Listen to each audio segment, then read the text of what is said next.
बाइडेनवा बड़ा सही है। अरे पुतिन बहुत खराब है थोड़ा।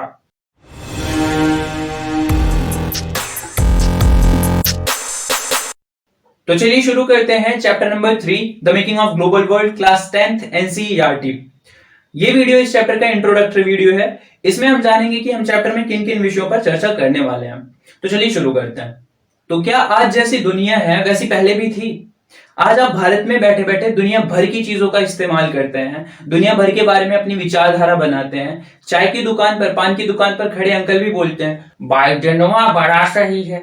अरे पुतिन बहुत खराब है थोड़ा।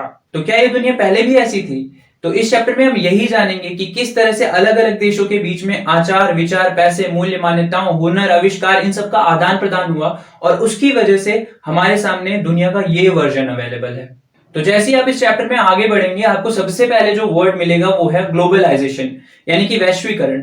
मतलब क्या होता है इसका? इसका मतलब होता है एक ऐसी प्रक्रिया जिसके द्वारा अलग अलग देश एक दूसरे से जुड़ते चले जा रहे हैं। अब वो जुड़ाव ट्रेड की वजह से हो सकता है और कल्चर की वजह से हो सकता है।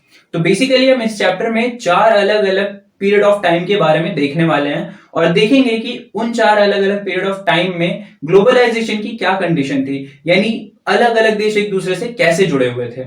तो जो सबसे पहला पीरियड ऑफ टाइम है वो है प्री मॉडर्न वर्ल्ड का। इसमें हम जानेंगे कि सिल्क रूट ने कैसे अलग अलग देशों को कनेक्ट किया, फिर देखेंगे कि भोजन ने कैसे यात्रा की, और फिर जानेंगे थोड़ा सा इतिहास, व्यापार का, बीमारी का और जीत का। तो जो दूसरे टाइम स्पैन हम इसमें देखने वाले हैं वो है 19th सेंचुरी का। भाई सबसे ज्यादा छीछा लेकर इसी में मचने वाला है, क्योंकि ब्रिटेन अपना पेट भरने के लिए दूसरे देशों पर नियंत्रण करेगा, यानी उनको कोलोनाइज करेगा, वहां के जानवरों में बीमारियां फैलाएगा, दासों का खरीद फरोख्त करेगा। इसके थोड़े से लास्ट में हम देखेंगे टेक्नोलॉजिकल चेंजेस के बारे में। और तीसरा जो टाइम स्पैन रहेगा वो रहेगा आपके वर्ल्ड वॉर के टाइम का। इसमें हम जानेंगे कि युद्ध की वजह से लोगों के काम करने के तरीके में क्या चेंज आया, लोगों ने कैसे मास प्रोडक्शन की टेक्नोलॉजी को इन्वेंट कर लिया, और फिर युद्ध के बाद कैसे रिकवरी हुई। और रिकवरी तो ठीक है, लेकिन जो इकोनॉमिक डिप्रेशन आया था उसका दुनिया पर और भारत पर क्या असर पड़ा था ये भी जानेंगे।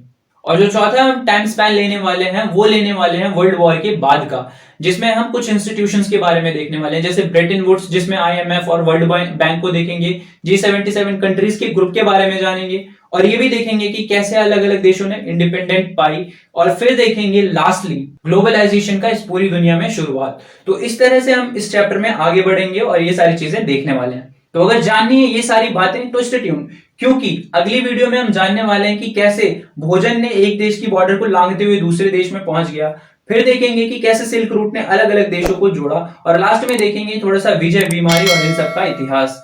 तो मिलते हैं आपसे नेक्स्ट वीडियो में। टिल देन मौज करो। जय हिंद।